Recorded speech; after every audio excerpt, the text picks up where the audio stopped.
வேத யோகராஜ் ஐயா அவர்கள் வருமாறு அன்புடன் அழைக்கின்றோம். ஐயா, அனைவருக்கும் வணக்கம்.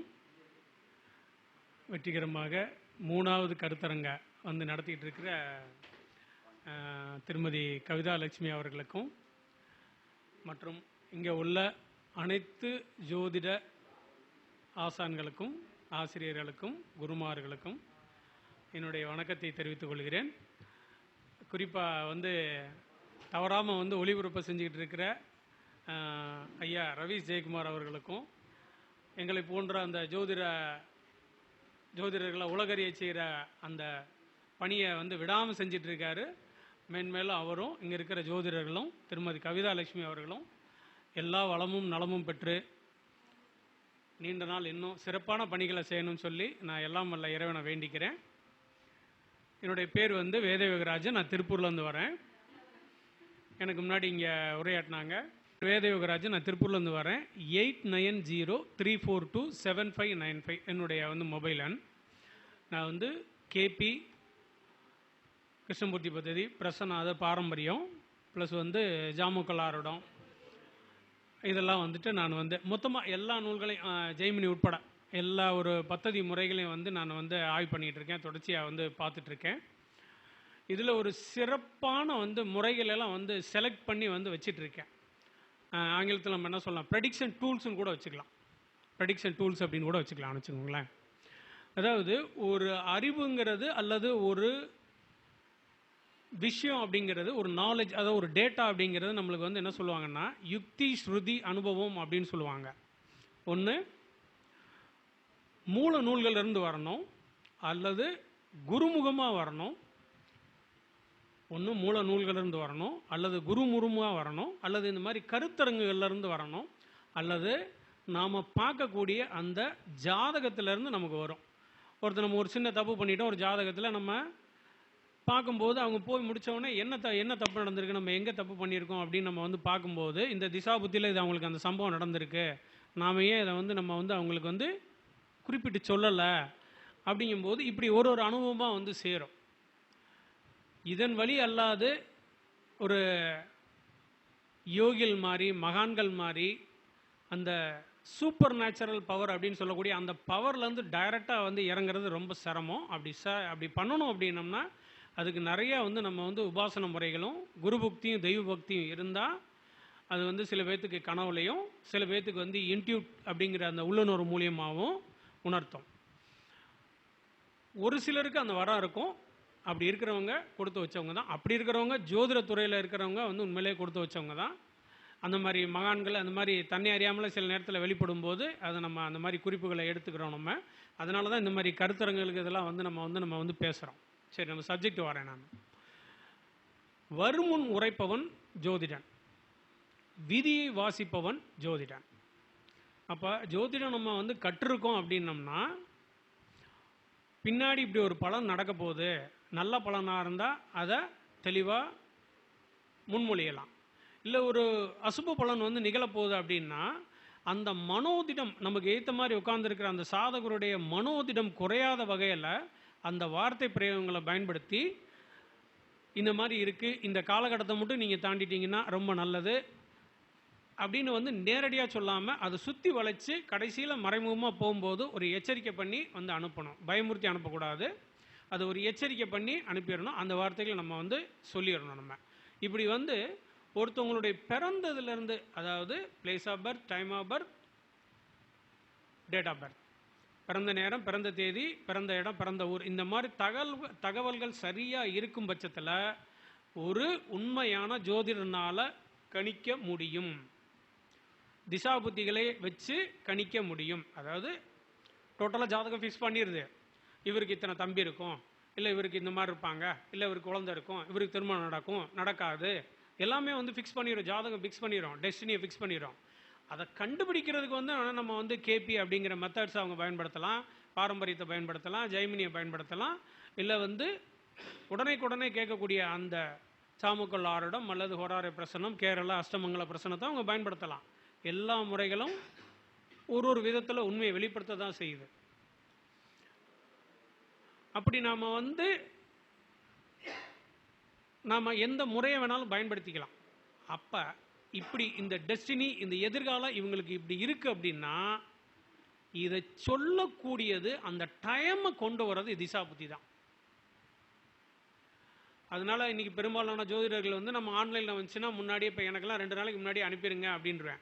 இல்லை, நான் அனுப்பி நல்லா அனலைஸ் பண்ணிவிட்டு மந்த திசா, ஜெய்மினியோட மந்த திசா அல்லது காலச்சக்கர திசா, கேபி பாரம்பரியம், அதாவது விம்சோத்திரி திசா, இந்த மாதிரி நம்ம வந்து திசாக்களை வச்சு நம்ம ஆய்வு பண்ணிட்டு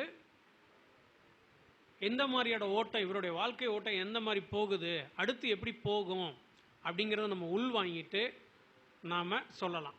இல்லை உடனே எனக்கு வந்து உடனே சொல்லணும், ஜாதகத்தை எடுத்துகிட்டு வந்துட்டாங்க அப்படிங்கும்போது வேறு வழி இல்லை. இன்றைக்கி ஜோதிடர்கள் நம்ம அந்த மாதிரி சூழ்நிலைக்கு தள்ளப்படும் போது நம்ம என்ன பண்ணுறோம், திசா புத்தி எடுத்துடுறோம்.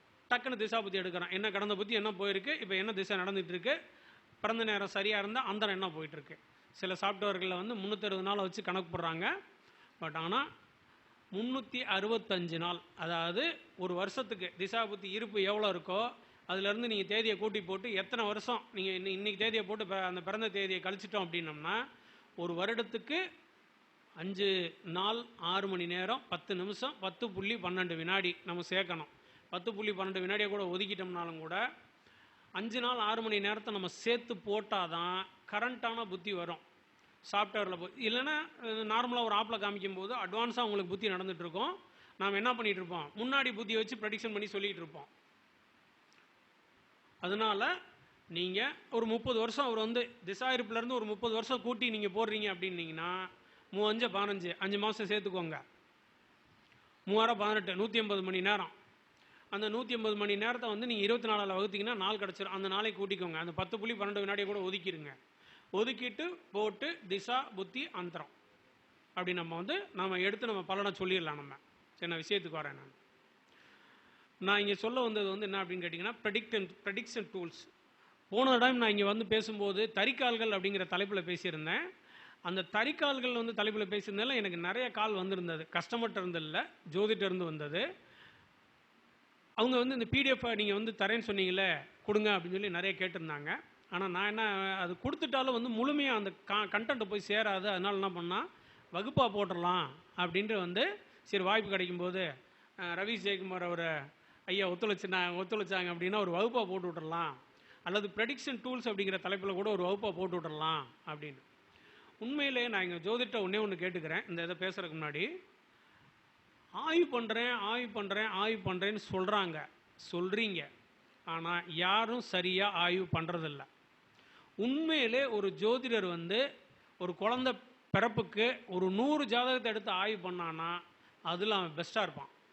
அவனால் சொல்ல முடியும் பிறக்கிறது ஆண் குழந்தையா பெண் குழந்தையா, எப்போ குழந்தை பிறக்கும், இல்லை தத்து பிள்ளையா, இல்லை நோயில் குழந்தை பிறக்குமா, இல்லை எவ்வளோ நாள் தள்ளி பிறக்கும், இப்படியெல்லாம் வந்து சொல்ல முடியும்.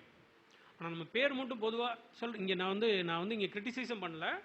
அதாவது நீங்கள் இனி வரும் காலத்தில் இந்த ஜோதிடத்துறையில் நீங்கள் மிளறணும்னா, சைன் ஆகணும்னா ஆய்வு பண்ணணும். அட்லீஸ்ட் ஒரு குழந்தையா ஒரு 100 ஜாதகத்தை எடுத்து ஆய்வு பண்ணணும். அட்லீஸ்ட் ஒரு 50 ஜாதகம் எடுத்து ஆய்வு பண்ணணும். திருமணமா அட்லீஸ்ட் ஒரு 100 ஜாதகம் எடுத்து ஆய்வு பண்ணணும். அப்படி ஆய்வு பண்ணுங்க, உங்கள் வார்த்தைக்கு மதிப்பு இருக்கும். அப்புறம் நீங்கள் 1000 வாட்ஸ் பல்பு தான் எங்கே போய் பேசினாலும் அது மாதிரி ஆய்வு பண்ணணும் அப்படிங்கிறத நீங்கள் ரெக்வெஸ்ட் பண்ணி கேட்டுக்கிறேன். நான் விஷயத்துக்கு வரேன். நான் ஏற்கனவே நம்ம சொன்ன மாதிரி இந்த மூல நூல்களில் இருந்தும் அனுபவத்தில் இருந்தும் குருமுகமாகவும் அல்லது கருத்தரங்க மூலமாகவும் நாம் சில டேட்டா தகவல்களை பெற்று தான் நம்மளை வந்து நம்ம என்ன பண்ணிக்கிறோம், ஷைன் பண்ணிக்கிறோம். அதாவது நம்மளை மெருகேற்றிக்கிறோம். அப்போ அந்த தரிக்கால் அப்படின்னு சொல்கிறது வேற ஒன்றும் இல்லை. லாஸ்ட் டைம் நான் பேசுனது தரிக்கால் அப்படிங்கிறது வேற ஒன்றும் இல்லை, 108 பாதங்கள் தான். இந்த தரிக்கால்கள் அப்படிங்கிறது ஒரு டூல்ஸ் தான், வேற ஒன்றும் இல்லை, ப்ரெடிக்ஷன் டூல்ஸ். ஒரு கிரகம் ராசியில் பலமாக இருக்குது, நவாம்சத்தில் பலம் இழக்குது அப்படின்னா எப்போ வேணாலும் அது ஃபால் டவுன், அதாவது அந்த திசா புத்தி அந்தரம். Notice my point. என்ன நடக்கிறதா இருந்தாலும் ஒரு மனிதனுக்கு திசா புத்தி அந்தரத்தில் தான் நடக்கணும். ஏன்னா நேரத்தையும் பொழுதையும் கொண்டு வர்றது திசா புத்தி அந்தரம் தான். அப்போது ஒரு ஜாதகத்தில் ஒரு பலன் நடக்க போகுதுன்னு கணிச்சிட்டோம்னா திசா புத்தி அந்தரத்துக்கு வந்துடணும். அது இப்போ கரண்ட்டாக நடந்து போயிட்டுருக்கா அப்படிங்கிறதுக்கு வந்துடணும். அப்போ அந்த திசா புத்தி அந்தரம் அப்படி நடந்துட்டு இருக்கும்போது இந்த தரிக்கால்கள் தப்பாக இருந்து ராசியில் பலமாக இருந்து நவாம்சத்தில் வந்து வீக்காக இருந்தாவோ அல்லது 6, 8, 12 இந்த கிரகம் உட்கார்ந்து இந்த இடத்துக்கு 6, 8, 12 மறந்திருந்தாவோ, அல்லது 64வது நவாம்ச பாதம் பெற்றிருந்தாவோ, அல்லது 22வது திரேக்கானம் கார திரேக்கானம் சொல்லக்கூடிய அந்த 22வது திரேக்கானத்தோட அதிபதியில் உட்கார்ந்துருந்து அந்த அந்தரமோ புத்தியோ சூட்சமோ போயிட்டு இருந்தாவோ, கண்டிப்பாக அந்த பலவீனம், அந்த காரகத்துவம் சார்ந்த பலவீனங்கள் அல்லது உறவுகள் அல்லது அது சார்ந்த தொழில்களாக இருந்தால் அது கண்டிப்பாக பாதிக்கப்படும். லக்னத்துக்கு நம்ம என்ன ஆதிபத்தியம் வாங்கியிருக்கோமோ அந்த காரகத்துவம் பாதிக்கப்படும். அதாவது கிரக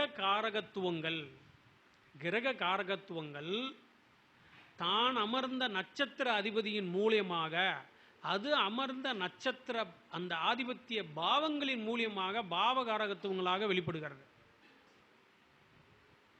நம்ம புரிஞ்சுக்கணும். நம்ம அப்போது கிரக காரகத்துவம், பாவகாரகத்துவம், ஒரு படி மேலே போய் ராசி காரகத்துவம், அடுத்து நட்சத்திர காரகத்துவம், அடுத்து தத்துவ காரகத்துவம். தத்துவ காரகத்துவம் ஏன் சார் அப்படின்னா, ஒரு நெருப்பு ராசியில் உட்கார்ந்துருக்கும் போது அதனுடைய தன்மை தீவிரமாக இருக்கும். ஒரு நில ராசியில் உட்கார்ந்துருக்கும் போது, அதுவும் பெண் ராசியில் உட்கார்ந்துருக்கும் போது ஸ்டெபிலிட்டி, பொறுமையும் சகிப்புத்தன்மையும் ஏற்றுக்கொள்ளும் சூழ்நிலைக்கு தகுந்தவாறு மாறக்கூடிய தன்மையும் இருக்கும். காற்று ராசியில் இருக்கும்போது அதிகப்படியான விரைவுத்தன்மை இருக்கும். இங்கே சராசிர உபயத்தையும் கூட நம்ம பயன்படுத்திக்கலாம். நம்ம நீர் ராசியில் இருக்கும்போது பொறுமையாக இருந்து சாத்வீகத்தன்மையில் பலன் கொடுக்கக்கூடிய தன்மையில் அது இருக்கும் இல்லையா? அப்போது இந்த மாதிரி நம்ம இந்த 5 காரகத்துவங்களையும் நம்ம உள்ளே போகும்போது என்ன பண்ணோம், வாசப்படியில் ஒட்டி வச்சுருக்கணும், பாத்ரூமில் ஒட்டி வச்சுருக்கணும், படிக்கிற இடத்துல ஒட்டி வச்சுருக்கணும். அப்படி பார்த்தோன்னே ஒரு 5 நிமிஷம் நட்சத்திர காரகத்துவமா அதை ரீட் பண்ணிக்கணும். பாத்ரூம் போகிறோமா, உள்ள முன்னாடி என்ட்ரன்ஸில், முன்னாடி வீட்டு வாசலில் நுழையிறோமா ஒரு என்ட்ரன்ஸில், நம்ம எங்கெங்கெல்லாம் அதிகமாக புழங்குவோமோ அந்தந்த இடங்கள்லாம் இந்த காரகத்துவங்கள். ஏன்னா ஜோதிடத்தில் மனப்பாடம் பண்ணுறது அப்படிங்கிற அந்த ஒரு சப்ஜெக்டு காரகத்துவம் மட்டும்தான். பாவகாரத்துவமாக இருக்கட்டும், கிரக காரகத்துவமாக இருக்கட்டும், நட்சத்திர காரகத்துவமாக இருக்கட்டும், ராசி காரகத்துவமாக இருக்கட்டும், தத்துவ காரகத்துவம், அந்த மனப்பாடம் பண்ணுறதுக்கு திரும்ப திரும்ப மைண்டில் ஏற்றிக்கிட்டோம் அப்படின்னம்னா அதுக்கப்புறம் டூல்ஸ் தான் நம்மளுக்கு உதவும். ப்ரெடிக்ஷன் டூல்ஸ், அதாவது முதல் பாதி கணிதம், 2வது பாதி கணிப்பு. மன்சூன் அப்படின்னு சொல்லக்கூடிய பருவங்கள் எத்தனையோ விஞ்ஞானத்தில் ஆய்வுகளை வச்சு கருவிகளை வச்சாலும் கூட மாறிடுது. நாம் வெறும் கட்டங்களை வச்சு தான் கணிக்கிறோம். அதுக்கப்புறம் ப்ரெடிக்ஷன் டூல்ஸை நம்ம யூஸ் பண்ணுறோம். பெரும்பாலும் எல்லா ஜோதிடரும் யூஸ் பண்ணுறது என்ன, ஒரு கிரகம் என்ன சாரத்தில் உட்காந்துருக்கு, நட்சத்திர அதிபதி உட்காந்து, இதே 40%, 50% சொல்லிடுதியா அப்படின்ட்டு என்ன பண்ணிடுறாங்க, சுருக்கமாக முடிச்சுக்கிறாங்க. ஆனால் பலன்கள் தப்பக்கூடிய வாய்ப்பும் நடக்குது. அதோடு நின்றக்கூடாது, ஜோதிடர்கள் அதையும் நின்றக்கூடாது. அதையும் தாண்டி நம்ம மேலே வரணும் அப்படின்னம்னா, ஒரு பார்வை, ஒரு கிரகத்தை பார்க்குது அப்படின்னா என்ன தத்துவத்திலேருந்து பார்க்குது அப்படிங்கிறது வரணும். இப்போ உதாரணத்துக்கு சுக்கிரனும் சந்திரனும் ஒரு நீர் தத்துவ கிரகங்கள், அது ஒரு நெருப்பு தத்துவ கிரகங்களில் உட்காந்து பார்க்கும்போது அதனுடைய வேல்யூ கம்மியாக இருக்கும். அதாவது அதனுடைய அந்த வீச்சு அல்லது ஆளுமை செலுத்தக்கூடிய என்ன கிரகத்தை நம்ம பார்க்குதோ அந்த கிரகத்தின் மேலே ஆளுமை செலுத்தக்கூடிய திறன் கம்மியாக இருக்கும். இந்த இடத்துக்கு தான் நம்ம என்ன பண்ணுறோம், ராசி இதெல்லாம் பார்க்குறோம். அதாவது கிரக பலத்தை பார்க்குறதுக்காக நம்ம பார்க்குறோம். ராசி நவாம்சம் எடுத்துக்கிறோம். நம்ம ராசி டிஸ்போசிட்டரை மட்டும் எடுத்துக்காதீங்க, நவாம்ச டிஸ்போசிட்டரை எடுத்துக்கோங்க. இன்னும் கொஞ்சம் உங்களால் க்ளோஸாக உள்ள நெருங்க முடியும், போக முடியும். சரி, நான் விஷயத்துக்கு வரேன். அதாவது இன்றைக்கி அதாவது இப்போ தான் சப்ஜெக்டுக்குள்ளே வரேன். இன்றைக்கி நான் இந்த இடத்துல இந்த கருத்தரங்கில் நான் மக்களுக்கு சொல்ல வர ப்ரெடிக்ஷன் டூல்ஸ் என்ன அப்படின்னா, சர்வதோ பத்ர சக்கரம். இந்த சர்வதோ பத்ர சக்கரா அப்படின்னு நீங்கள் கேள்விப்பட்டிருப்பீங்க. இது நம்ம சவுத் இந்தியாவில் தாந்திரிக் அஸ்ட்ராலஜி அப்படின்னு சொல்லக்கூடிய தாந்திரீக ஜோதிடம் அப்படிங்கிற அந்த தாந்திரிக ஜோதிட முறையில் இருந்து வடநாடுகள் மித்த நாடுகளுக்கு பரவுனது. இன்றைக்கி முண்டேன் அஸ்ட்ராலஜின்னு சொல்லக்கூடிய உலகியல் ஜோதிடத்தை கணிக்கிறதுக்கு இதை வச்சு தான் பயன்படுத்துகிறாங்க. அதிகமாக இந்த சர்வதோபத்திர சக்கரா வச்சு தான் பயன்படுத்துகிறாங்க. இப்போ இந்த சர்வதோபத்திர சக்கராவோட ஸ்பெஷலிஸ்ட் என்ன அப்படின்னு கேட்டிங்கன்னா, ஜனன ஜாதகத்துக்கும் நீங்கள் பயன்படுத்த முடியும், நீங்கள் திசாபுத்திக்கும் பயன்படுத்த முடியும், நீங்கள் கோச்சாரத்துக்கும் பயன்படுத்த முடியும். இதுதான் இந்த சர்வதோபத்திர சக்கராவோட ஒரு ஸ்பெஷல். அதாவது முக்காலத்தையும் உணர்த்தும். எப்படி சார் இது அப்படின்னு கேட்டிங்கன்னா, ஃபார் எக்ஸாம்பிள் இப்போ ஒரு ராசியில் இப்போ நம்ம பார்வை என்ன பண்ணுறோம், ராசியிலேருந்து ஒரு கிரகம் ஒரு ராசியில் இருக்கிற ஒரு கிரகத்தை பார்க்குறதா நம்ம எடுத்துக்கிறோம் நம்ம. ஆனால் இந்த சர்வதோபுத்திர சக்கரத்தில் கார்த்திகையை, அதாவது கிருத்திகையை முன்னிட்டு அபிஜித்தையும் சேர்த்து 28 நட்சத்திரங்களை வந்து அடைச்சிருப்பாங்க. இது ஒரு சக்கரம், அவ்வளோதான், வேற ஒன்றும் இல்லை. அதாவது குறுக்கு நெடுக்குமாக செஸ் கட்டங்கள் மாதிரி 8 கோடுகளை போட்டு கிருத்திகை முதல் 7 நட்சத்திரமும், அதுக்கப்புறம் மக முதல் 7 நட்சத்திரமும், அதுக்கப்புறம் கீழே 7 நட்சத்திரம், மேலே 7 நட்சத்திரம், ஆக 4 28 நட்சத்திரம். உத்திராடத்தை தாண்டினோடனே அபிஜித் வரும், அதுக்கப்புறம் தான் திருவோணம் வரும்.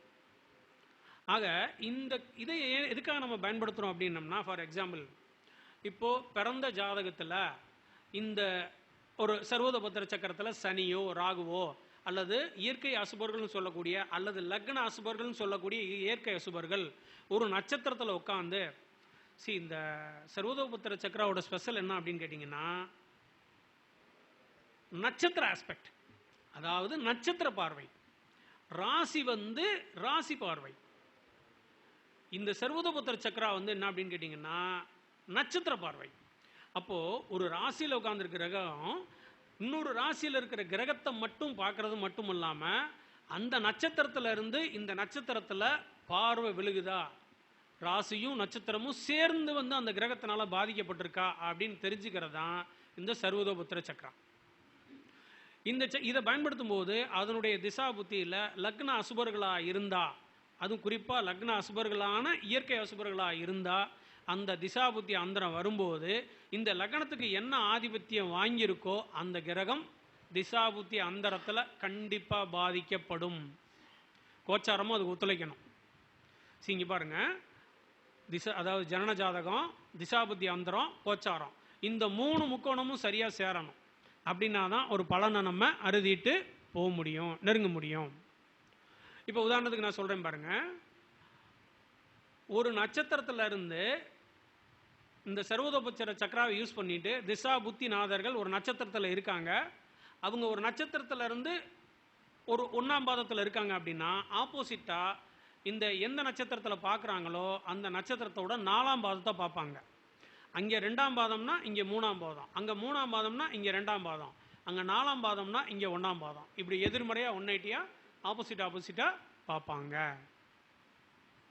அப்போ இந்த திசா புத்தி அந்தர நாதர்கள் நம்ம வரும்போது கோச்சாரத்தில் நான் ஏற்கனவே சொல்லியிருக்கேன், இது கோச்சாரத்தில் யூஸ் பண்ண முடியும், திசாவுக்கும் யூஸ் பண்ண முடியும், ஜனன ஜாதகத்துக்கும் யூஸ் பண்ண முடியும். அப்போ கோச்சாரத்தில் இந்த நட்சத்திரத்தில் இந்த பாதத்தை கடந்திருக்காங்களா அப்படின்னு தெரிஞ்சிருந்தா வர்றவங்கள்ட்ட நாம் கண்டுபிடிச்சு சொல்ல முடியும். இப்போ இந்த சம்பவம் உங்களுக்கு இந்த திசா புத்தியில் லாஸ்ட் இது நடந்துச்சா